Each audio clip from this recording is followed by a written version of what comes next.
મહારાજ, મને ખબર નથી પડતી એ સ્ત્રી કોણ છે, એ પુરુષ કોણ છે. એ સંત, એ સ્ત્રીએ રોક્યો. હું એની પાસે ગયો, પૂછ્યું, દેવી આપ કોણ છો? કાશીત્વમ ક્વહ ઇમૌ, આ કોણ છે સુતા છે? ઇમે નાર્યાહ, આ બધી સ્ત્રીઓ કોણ છે?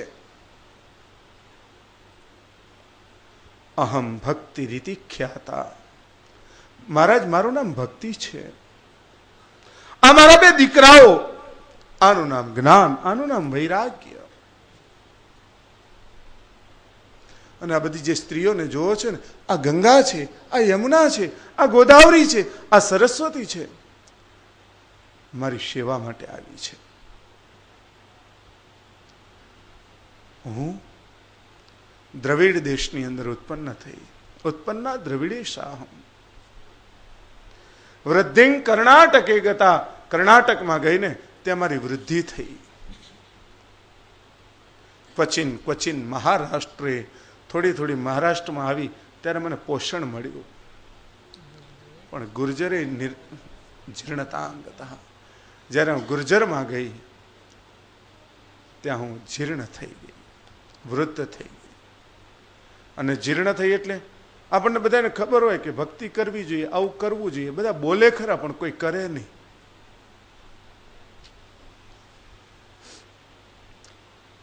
ત્યાંથી પાછી હું મારા બે દીકરાઓને લઈ અને આ વૃંદાવનમાં આવી. ત્યારે હું તો યુવાન થઈ, મને તો પોષણ મળ્યું, પણ મારા દીકરાઓને પોષણ ન મળ્યું. અને હવે મને એમ લાગે છે કે મહારાજ આનો કોઈ રસ્તો ન મળે ને તો વિદેશમ ગમે તે મયા, મારે વિદેશ ચાલ્યા જવું છે. અરે નાના, નારદજી એમ કે છે, દેવી આવું ન કરશો. ત્વમ તો કૃષ્ણ પ્રિયા સાક્ષાત, તમે તો ભગવાન કૃષ્ણના સાક્ષાત પ્રિયા છો. જ્યારે તમે બોલાવો ને ત્યારે પરમાત્મા નીચના ઘરમાં પણ પરમાત્મા પધારે છે.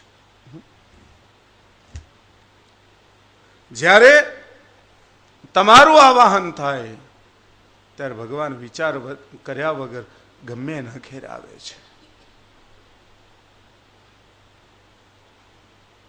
તમારા પ્રતાપે ભગવાન કૃષ્ણએ દ્રૌપદીના ચીર પૂર્યા હતા. વૃથા ખેદય સે બાલે અહો ચિંતા તુરા કથમ. શ્રી કૃષ્ણ ચરણાંભોજ સ્મરત દુઃખમ ભવિષ્યતિ. ભગવાન કૃષ્ણનું સ્મરણ કરો, ચોક્કસ દૂર કરશે દુઃખ. લાવો આપણે પ્રયત્ન કરીએ.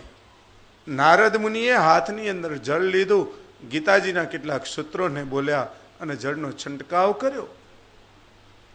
બંને પુરુષો ઉભા થયા, આળસ મોરડીને સૂઈ ગયા. હાથમાં ફરીથી જળ લીધું, બ્રહ્મસૂત્રો અને મીમાંસાના સૂત્રો બોલ્યા, જળ છાંટ્યું. મંત્રનો પ્રભાવ હતો ત્યાં સુધી જાગૃત રહ્યા, પાછા સુષુપ્તમાં આવ્યા. અને એ વખતે મનોમન વિચાર કર્યો કે આ વેદાંત ઘોષૈશ્ચ ગીતા પાઠૈર મુહુહુ મુહુહુ બોધ્યમાનો તદા તેન કથંચિત્તોત્થિતો બલાત. આ બેને કઈ રીતે ઊભા કરવા? મનોમન ભગવાનની પ્રાર્થના કરી ત્યારે આકાશમાંથી આકાશવાણી થઈ કે એના માટે સત્કર્મ કરો.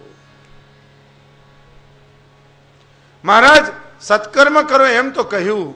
હવે નારદજી આ સનત કુમારોને કહે છે કે સત્કર્મ કોને કહેવું એ મને સમજાયું નહીં. આ બધી ગભીરા જે વાણી હતી, ન સમજાય એવી જે વાણી હતી, એ વાણીથી હું સમજ્યો નહીં કે મારે સત્કર્મ કયું કરવું. ત્યારે સૌનકાદિ સનત કુમારો એમ કહે છે કે મહારાજ સત્કર્મના માટે શાસ્ત્રમાં એક વાત બતાવી છે. સત્કર્મ સૂચકો નૂનમ, સત્કર્મ સૂચકો નૂનમ જ્ઞાન યજ્ઞ સ્મૃતો બુધૈ. સત્કર્મ એટલે જ્ઞાન યજ્ઞ.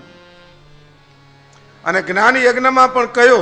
શ્રીમદ ભાગવતાલાપ સતો ગીતા સુકાદિભિ. શુક આદિ દ્વારા જે ગવાયેલું છે, જે પરંપરામાં આવેલું છે. કઈ પરંપરામાં?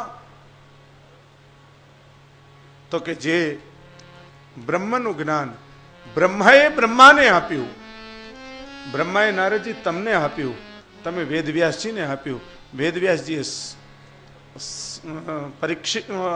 વેદવ્યાસજીએ સુખદેવજીને આપ્યું, સુખદેવજીની પાસેથી સુત પુરાણીએ સાંભળ્યું, સુત પુરાણીએ અનેક સૌનકાદી ઋષિઓને આપ્યું. એ જ્ઞાન એને સત્કર્મ કહ્યું છે, ભાગવત. એનું ચાલો ને ભાઈઓ આપણે એને મુક્તિના માટે થઈને એનો પ્રયત્ન કરીએ. હાથ પકડીને લઈને આવ્યા છે ક્યાં? તો કે બ્રહ્મ નદ્યામ જ્ઞાન યજ્ઞમ કરીષ્યામી સુખશાસ્ત્ર કથોજ્વલમ. ગંગા દ્વાર સમીપે તો જ્ઞાન યજ્ઞ કરવા માટે થઈ અને ગંગાજીના દ્વાર પાસે આવ્યા છે. તટમાનંદ નામકમ, આનંદ નામનું જે તટ છે એ તટ પર આવ્યા છે અને આ તટ ઉપર સુંદર મજાનો કથાનો મંડપ રચાયો છે. શેનો મંડપ? તો કે કેળના ઝાડનો મંડપ છે. ખબર પડી છે લોકોને કે કથા થવાની છે. કોણ કરાવે છે? નારદજી કરાવે છે. કોણ કરે છે? સનત કુમારો કરે છે. એમ ચાલો કથા સાંભળવા જઈએ. દોડતા આવ્યા છે. કોણ? તો કે પ્રથમમ યે ચ વૈષ્ણવા, જે વૈષ્ણવો હતા એ બધા વગર બોલાવે આવીને દોડીને બેઠા છે. પણ કેટલાક લોકો માનના ભૂખ્યા હોય, અમને કંકોત્રી ન મોકલી, આવા જે લોકો હતા એ લોકોને મનાવીને લાવ્યા છે. કોણ? ભૃગુર વશિષ્ઠ ચ્યવનશ્ચ ગૌતમ. ભૃગુ ઋષિ, ચ્યવન ઋષિ, ગૌતમ ઋષિ, અત્રિ ઋષિ, આ બધા જ ઋષિઓ મનાવીને લાવ્યા છે. કથાનો મંડપ ખીચો ખીચ ભરાયો છે અને જ્યાં સનત કુમારો કથાનો પ્રારંભ કરવા જાય છે અને એ સમયે કંઈક ધૂનનો અવાજ આવ્યો. શ્રી કૃષ્ણ ગોવિંદ હરે મુરારે હે નાથ નારાયણ વાસુદેવ. ઓહો, આ અવાજ ક્યાંથી આવે છે? કોનો અવાજ? નારદજી આમ પાછળ જુએ તો ભક્તિ મહારાણી એના બે પુત્રો યુવાન થયેલા એમની આંગળી પકડી અને ચાલી આવી રહ્યા છે અને સૌ કોઈ સાથે બોલી રહ્યા છે, ભગવાનનું નામ લઈ રહ્યા છે.